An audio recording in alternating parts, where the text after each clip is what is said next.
Morning, everyone. So we've had an interesting situation with the vote on the Rwanda Bill, which now leaves us somewhat in the dark as to what's going to happen next month. So I just want to go through it really quickly. So first of all, every indication was that the vote was in the balance. The government cancelled all leave. They refused to do pairing.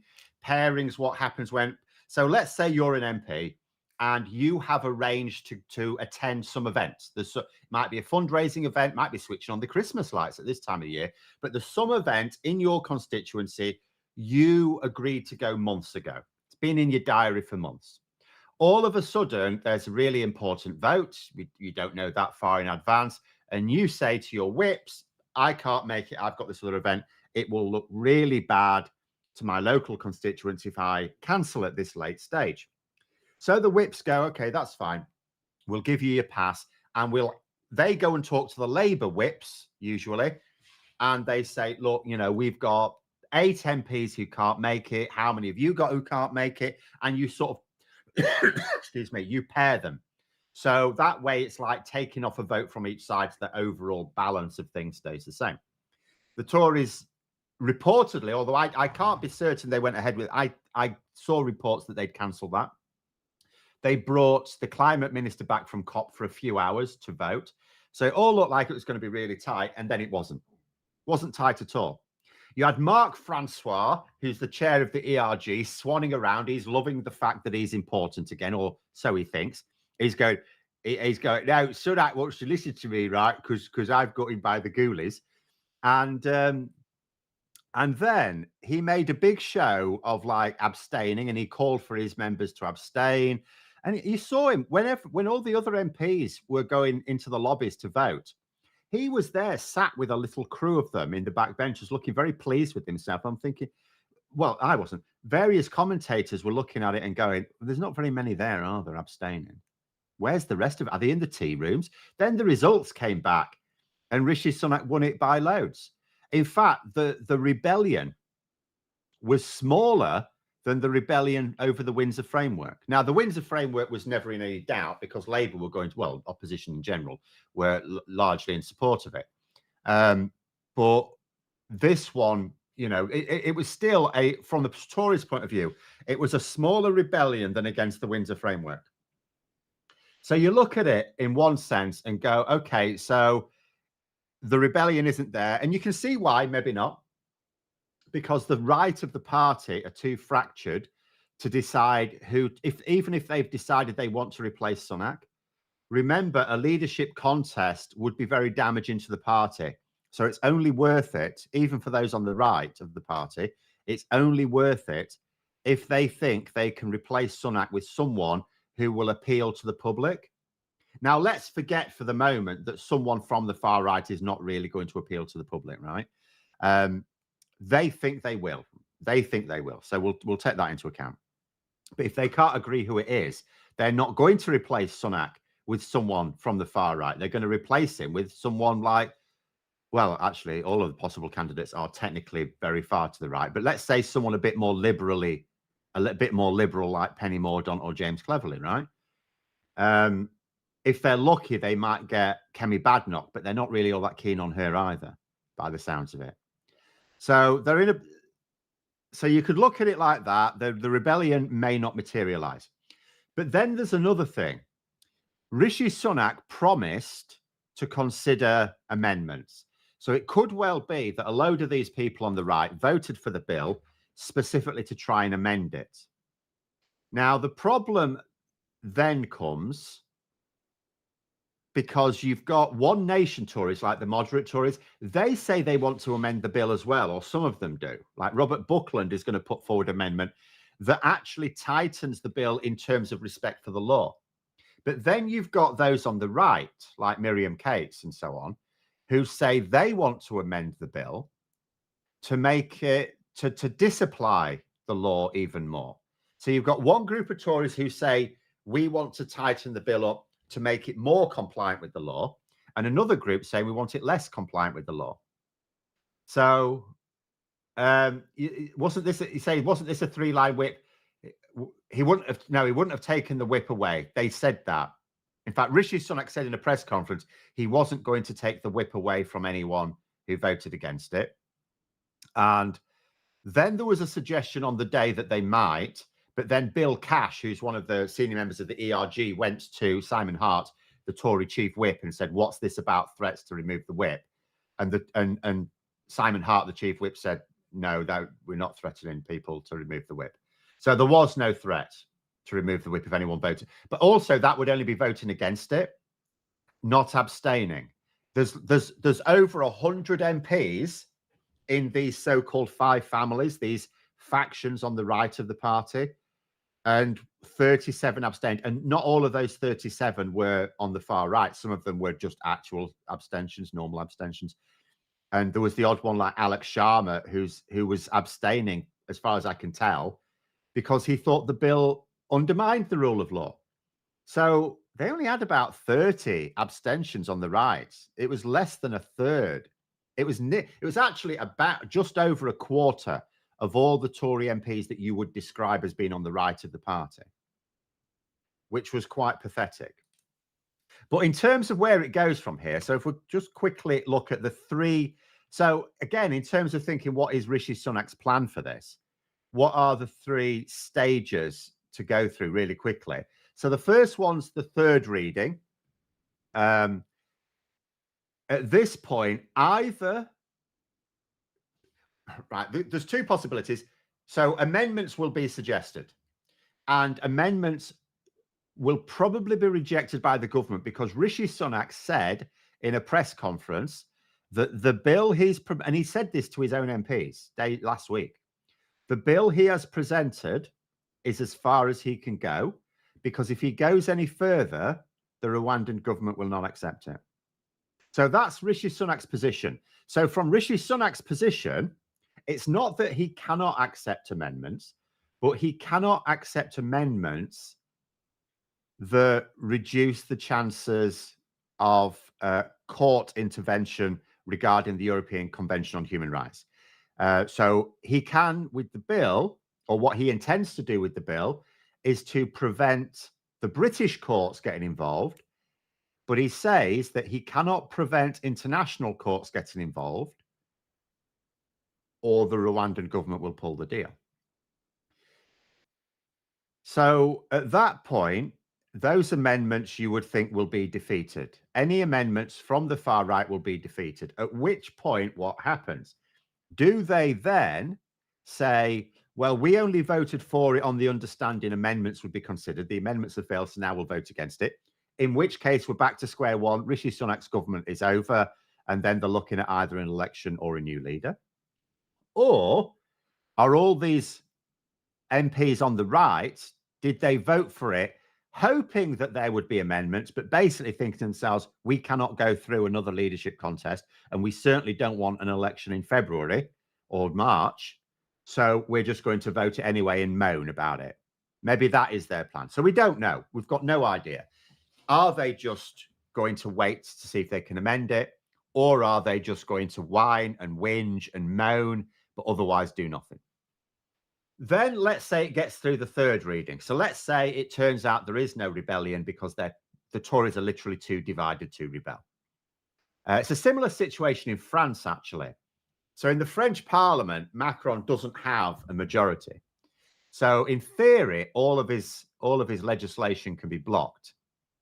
But in practice, because there's no group either on the left or the right that's large enough to block him, the only way to block Macron is for the left and the right, and when I say the right, I mean the right, I mean like, National Front, to work together, which of course they don't want to do.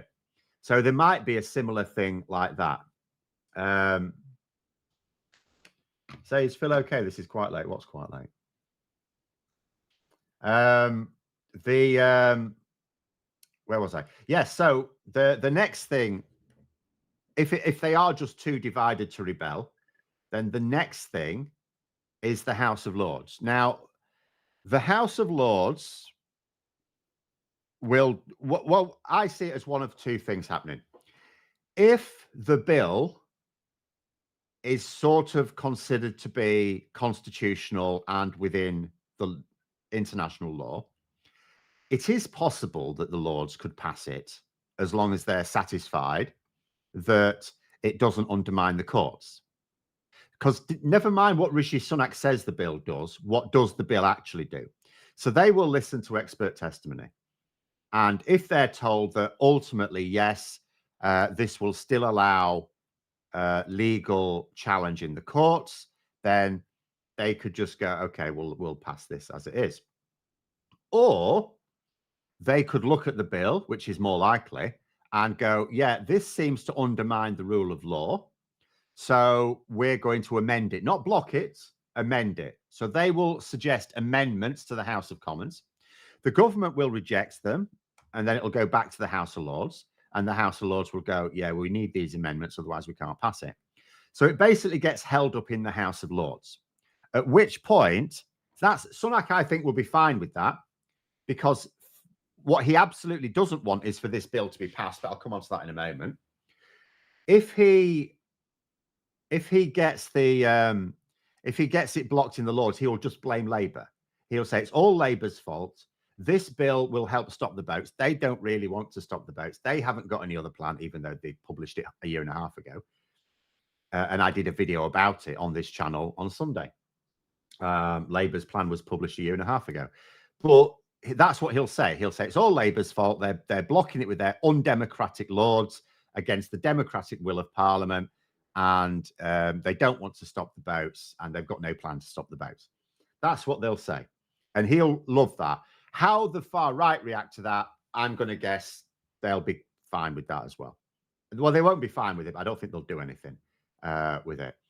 So then let's say it passes the House of Lords, so he doesn't get to do that. At which point, his bill, he then has to use it. But, and again, we don't know what amendments will be added, so we can't just say the bill will be in its exact form as it is now. But assuming it's in roughly the same shape, that will mean he'll try and use it, and all of a sudden, all these legal challenges in the courts that he say won't happen will happen. And all he'll be doing at every stage, it doesn't matter at what stage this gets blocked or stopped or whatever, won't it just raise support for Lords reform? He runs that risk, yes, but he will put the emphasis on it being Labour's fault rather than the Lords. Just like at the moment, he's trying to put, if the vote is lost in Parliament, he won't blame his own backbenchers. He'll blame Labour, like Theresa May did. Steve Kirk, £10 super chat, thank you. It says, very often it's those who don't think they would make a great Prime Minister who would make a great Prime Minister. No, they really wouldn't. That being a Prime Minister, first of all, you need to be able to get a majority of MPs to agree with you on basically everything. And I'm not very diplomatic, you see. I appreciate the need for diplomacy, but I am not a diplomat. I put it this way, if I were to be a hostage negotiator, all the hostages would die quite quickly. They'll blame Labour and mention Corbyn again. They may or may not. I mean, the thing is, I don't understand this constant trying to rake Jeremy Corbyn up type thing, because what they need to do is to work on Starmer personally. That's what they need to do, and they're not doing. And it's like they don't know how to, or they can't. Because you notice the other way around. So Keir Starmer, for obviously while Boris Johnson was the leader, was constantly attacking Boris Johnson's decision making. Well, after they got through that sort of COVID period, because there was not a great deal of point. But after that, once the COVID shine was gone, he was attacking Boris Johnson's character, his decision making, his basic competence, his commitment to the country. It was all about. He didn't attack Theresa May, did he? He didn't say this is the, Boris Johnson. Oh, you supported Theresa May. You tried to you made her prime minister. In fact, you backed down. There was none of that. He was playing the ball. So he was going, he was attacking Johnson. And then as soon as it was clear, before Johnson had even gone, as soon as it was clear Johnson was going, Starmer in PNQs turned to attacking Rishi Sunak, because everyone sort of thought Rishi Sunak would take over. No one really banked on Liz Truss taking over at that time anyway. But there we go. Where's Ron Bailey? On the back benches. But anyway, if he blames the Lords, that will implicate dodgy Dave Cameron. No, I don't know. It wouldn't, because Cameron won't vote against it apart from anything else. No, he'll put the aim squarely on Labour, but it doesn't matter because it won't work. Because like, put it this way: if there are some times when you've got a really crap policy that gets public approval, and Labour have to be a bit careful. Like the classic case was the Public Order Bill earlier this year. You know, because Just Stop Oil were really pissing off the public, it gave the government all the public support they needed to really crack down on the rights to peaceful protest. So Labour really couldn't do a great deal about that. This is not the case here. You might imagine it's a similar sort of thing. In theory, the government could get public support for this. But if the government had any level of public support for this policy, Labour would be being a bit coy about it, but they're not. Keir Starmer came right out in October on an interview and said, we would scrap this deal. We will scrap the deal and use the money to do X, Y, and Z. And he was even asked, would you, let's say the Rwanda plan is in operation and it's working, and it is working to stop the boats when you come to power, will you still stop it then? And he said yes. It was as unequivocal as you could get. He even said, even if it works, and he said he doesn't think it will work, and of course it won't work. But he said, even if it did, I would still scrap it. It's a waste of money, if nothing else. So there's no trapping Labour on it with the public, because I'm going to argue that out of the two parties, which one, I'm not saying either of them are perfect, but which one's got the best reading of what target voters want? Well, who's ahead in the polls and has been ahead in the polls for basically 2 years now? 2 years. In fact, it was earlier, it was a few days ago that it was the second anniversary of Labour being ahead in the polls, and they have not, where they've not lost it. So they've been ahead in the polls for 2 full years. That just doesn't happen. And now it's a huge lead in the polls. And the Tories get really excited when the poll gap comes down a couple of points, and it's like, yeah, but it's going to go back up again in a few weeks. Is Corbyn now similar to the Corbynite maneuver from Star Trek? Just reflects all weapons fire back to the target. Well, it does. I don't see how it does them any good. They're doing it on the basis that, well, Jeremy Corbyn was really unpopular and he helped us win the 2019 election. So we'll just keep saying Keir Starmer wanted to put him in number 10. And it's like, yeah, but from the public's point of view, first of all, they sort of understand how party politics works. They know that Keir Starmer didn't make Jeremy Corbyn the leader, but they also know that Keir Starmer is the one who removed the Labour whip from Jeremy Corbyn. Jeremy Corbyn will not be standing as a Labour candidate, ultimately because, well, it's because of himself, because he attacks the pissing, anti-Semitism report. But ultimately, the person who authorised that is Keir Starmer. So, it's like, it does backfire on them. Hideously backfires on them. But anyway, how many in the House of Lords are Tories since all the new ones entered? I actually don't have a figure. Let me see if I can find a figure. It's not, no one has a majority though in the House of Lords. It's all very even. So let's have a look. Because you are right, there are an awful lot. So let's have a look. There's 269 Conservatives in the House of Lords out of 783. So, they're the largest group, but that's usual because they've been in power for 14 years now. So they've been putting in, there's been obviously way more Conservative peers going in than Labour.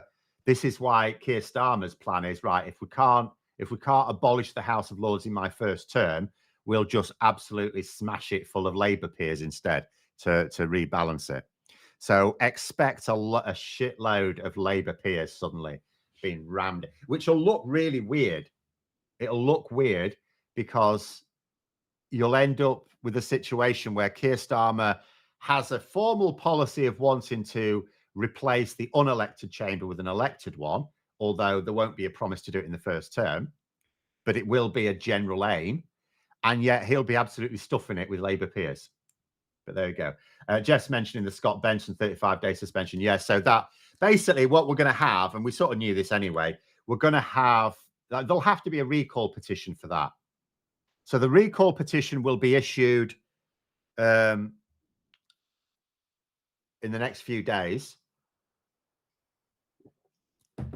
So it's going to be a bit awkward because it would have been nice. Well, I don't know. Actually, it might suit Labour better this way. The recall petition for Peter Bone in Wellingborough finishes quite soon. I can't remember when. I think it might be next week. I think it's too late. It will be too late to move the writ before Christmas. But as soon as MPs return after Christmas, I think we'll find that Peter Bone has been recalled. So they'll have to issue the writ for the by-election in Wellingborough. Now, I don't think they'll delay on that one, because if they do, they just give Labour more time to campaign. So they'll probably go for a quick one again. So we're probably talking February, late February, I think. And then we may find that, so it may well be that we have a by-election in Wellingborough in February. Then we have one for Blackpool in March, both of which, the Wellingborough one will probably go to Labour. They really should win that. The Blackpool one will definitely go to Labour. And that'll all look, so you'll end up with, in terms of Rishi Sunak, if you're thinking about his advent calendar for next year, January, he's got this third reading, right, which may or may not trip him up. February has got a by-election in Wellingborough, which will trip him up. March, probably a by-election in Blackpool, which will absolutely look, I mean, it's easier to dismiss that, but it's still a loss. It's still a seat that his opponents will say Boris Johnson won and you lost. And then April, what? If we haven't had a general election by then, he'll be gearing up for the local elections, which are going to be, again, and the mayoral elections. And that's going to include the Mayor of London elections, where you would expect Sadiq Khan to do very well, even though they've changed it to first past the post. In fact, ironically, changing it to first past the post might actually, for this election, not in general, but for this election, help Khan. Because think about the considerations. First of all, if we haven't had a general election by then, the Conservatives will be scraping the bottom of the barrel of their popularity. Absolutely terrible, low levels of popularity across the country, and in London especially, right? So straight away, Khan is going to gain the benefit of this surge for support for Labour against the Conservatives specifically. Then he's going to benefit from the fact that Susan Hall, the Conservative candidate, is absolutely insane. A few weeks ago, she dropped her purse on the tube. Someone found it and returned it to her. She thought that was a mugging. She described that as a mugging, and she kept doubling down on it. She won't actually, even though she now has to admit that she may have dropped it and it has been returned to her with all the contents intact, she's still insisting that it's Sadiq Khan's fault. So she's basically crazy. She's a crap campaigner, a crap politician. She's utterly insane. So he's going to benefit from the fact that she's useless. But then, you know, if you've had several months of the Tories like showing themselves to be losers as well, he's going to benefit from that as well. So we could end up with this, and also the fact that all of the people that would normally want to support, say, the Lib Dems or the Greens or some other progressive candidate, might be an independent candidate, they're more likely to, because it's first past the post, they're more likely to vote tactically for Khan.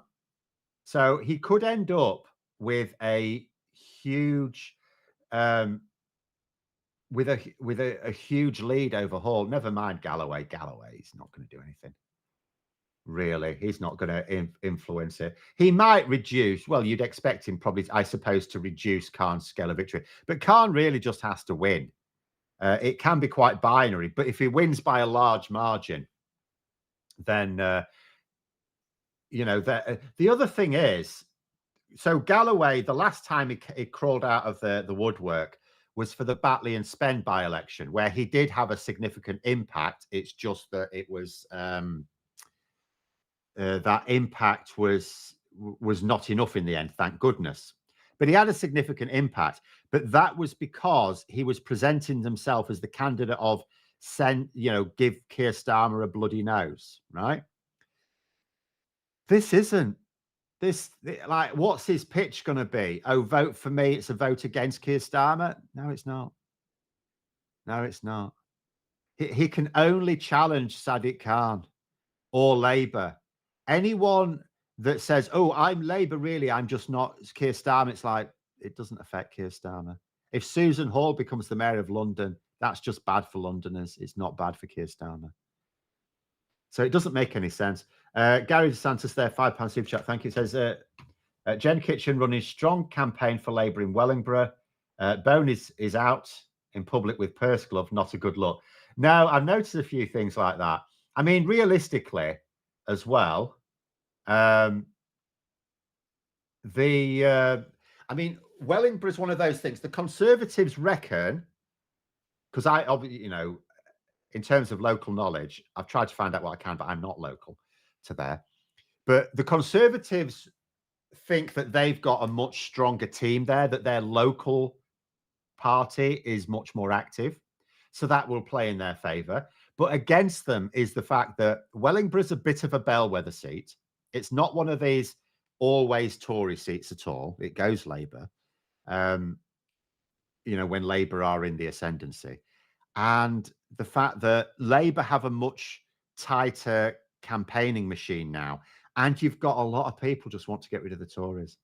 Plus the fact that, let's face it, Peter Bone, who I'm quite sure will not be allowed to contest his own seat. So there will be a different Conservative candidate. But nonetheless, is yet another sleaze monster. It's just, you get to if you have someone who disgraces themselves as an MP, that doesn't reflect on the party unless the party try to cover it up or something like that. But there's two things here. First of all, the party did try to cover it up. And secondly, there's been so many Tory MPs that the association becomes really strong. So I cannot see the Conservatives really putting up a challenge in Wellingborough. And I'll tell you what, as soon as that recall petition comes out, and there will be a by-election, as soon as the betting odds are available for it, I'm just going to check them. There won't be now because the recall petition I've finished. As soon as there are, if I like those odds, I'm putting 100 quid on. Labour already made me some money on the last set of by-elections because I put 100 on them to win Mid Bedfordshire when there were very tasty odds. So they can do the same for me again. Galloway does it all for ego. Well, a lot of politicians do, to be fair. Even some decent politicians have too much of an ego. Has no work ethic. He'll just go and be a catboy again, maybe. It's the unpleasantness I don't like. It would be if he was just someone who was a bit pathetic, like Lawrence Fox, it would be less of a problem. But he's quite nasty. I mean, he was using violence in the Batley and Spend by-election, in physical intimidation and violence against the sister of Joe Cox. I mean, the man has got absolutely no morals. But there it is. ULEZ and his anti-car policies, Khan's problem. TFL is on its knees. Sadiq Khan's not a great mayor, but there's no one to replace him, although I'm certainly not voting for Susan Hall.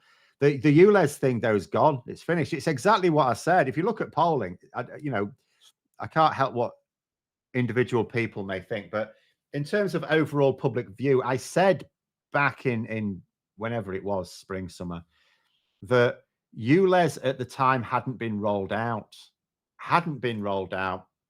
So people, I mean, you had the overriding image for me was this idea of Labour activists saying,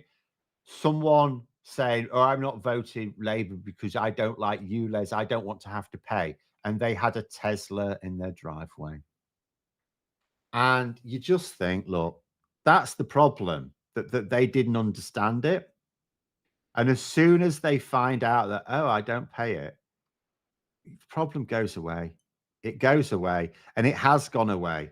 You know, public opinion now is gone.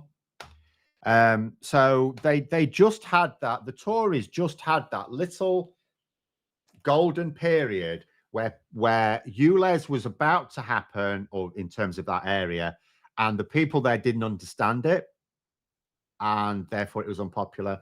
The policy that is, so they made hay with that, and now it's gone, and it's not good. And I said, you know, come the mayoral election, it will have been properly bedded in. You've still got the odd nutter. I mean, someone actually blew up a ULEZ camera, and it was not described as terrorism. They actually planted a bomb, and it wasn't described as terrorism, probably because they suspected the perpetrator was white. But there we go. Phil can be the Minister for Common Sense. Oh, yeah, there's nothing like Yorkshire common sense to piss everyone off. No, seriously, I would upset everyone. Everyone. But there we go.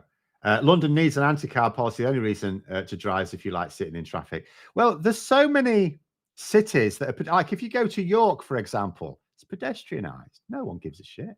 You can still drive into it if you're stupid, but you don't. You use public transport. If I'm going to York these days, there used to be quite a good car park by the train station, but it's not there anymore. But if you want to go to York these days, you know, I drive to the park and ride. There's park and rides all over the place, and get the bus in.